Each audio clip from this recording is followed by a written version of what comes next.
ममता सिंह, आप लोग की हिंदी टीचर। और आज हम लोग पढ़ेंगे क्लास 5 का चैप्टर 7 कारक। आइए व्हाइट बोर्ड की ओर देखें। कारक पढ़ना है हम लोग को।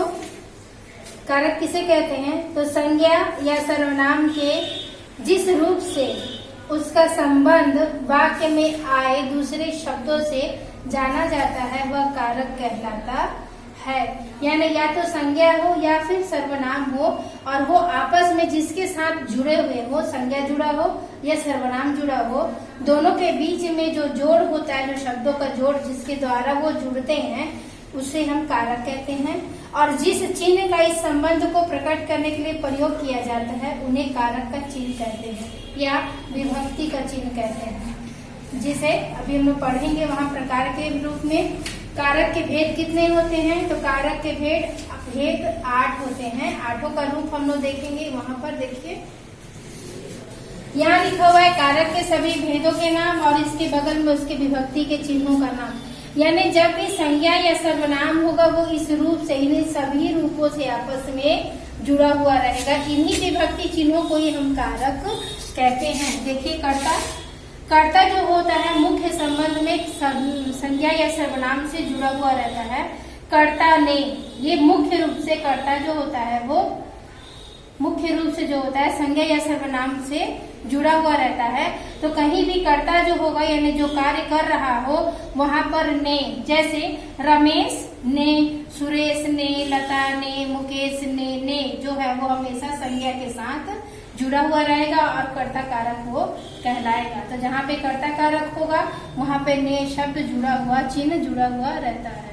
उसके बाद देखेंगे दूसरा होता है कर्म कारक। तो कर्म कारक यानी जो कर्ता जो काम को करे, कर्ता जिस काम को करता है वहाँ पर को का चिन्ह का प्रयोग किया जाता है। जैसे जो भी काम कर रहा हो, जैसे खा रहा हो, पी रहा हो, सो रहा हो या कोई भी क्रिया कर रहा हो, तो यहाँ पे जो कर्म होगा वहाँ पे को का चिन्ह का प्रयोग किया जाता है। फिर जिस साधन का वो प्रयोग करेगा यानी जिस साधन के द्वारा वो प्रयोग करता है, या तो साधन का प्रयोग के द्वारा शब्द जुड़ जाते हैं या फिर अलग होते हैं, जिसे हम करण कारक कहते हैं। जो करण कारक होता है वो शब्दों से जुड़ा होता है। जैसे राधा पेन से, यहाँ पे जुड़ा हुआ है क्योंकि हाथ में पेन जो है वो जुड़ा हुआ रहता है। जैसे रोहन चाकू से तरबूज को काट रहा है। तो ये जो से शब्द है यहाँ पे जोड़ने के संबंध में प्रयोग करता है। जहाँ पर जुड़ेगा वो करण कारक कहलाएगा। उसके बाद संप्रदान कारक, जिसके लिए ये जो कर्ता जो काम कर रहा है वो किसके लिए इस काम को कर रहा है, तो जिसके लिए काम करे तो के लिए का प्रयोग करेगा। यानी मोहन राधा के लिए या माँ बच्चों के लिए, पिताजी घर के लिए, कोई भी सामान हम कुछ भी कहीं से कुछ ला रहे हैं तो किसके लिए, यानी यहाँ पर के लिए का प्रयोग संप्रदान कारक में किया जाता है। अब अपादान कारक हमने बताया ऊपर में, करण कारक से जो शब्द जुड़ते हैं तो कुछ शब्द जो होते हैं वो संप्रदान के द्वारा अलग भी हो जाते हैं। जैसे पेड़ से पत्ते गिर गए यानी ऊपर से नीचे विभक्त हो गया, वो दूरी पे चला गया। तो बंदर वृक्ष से कूद गए तो अलग हो गया। इस तरह से जहाँ पर अलग होने का भाव प्रकट होता है वहाँ पे अपादान कारक होता है और वहाँ भी से का प्रयोग किया जाता है। अब हम शब्द देखेंगे कि शब्द में वाक्य या तो से जुड़ रहा है या फिर उससे अलग हो रहा है। जब जुड़ेगा तो करण कारक और जब दूरी होगा तो अपादान कारक। अब हम देखेंगे कि कर्ता का संबंध किसके साथ है। तो संबंध का प्रयोग, जो भी वाक्य बनता है शब्दों के बीच में आपस में कुछ न कुछ संबंध होता है।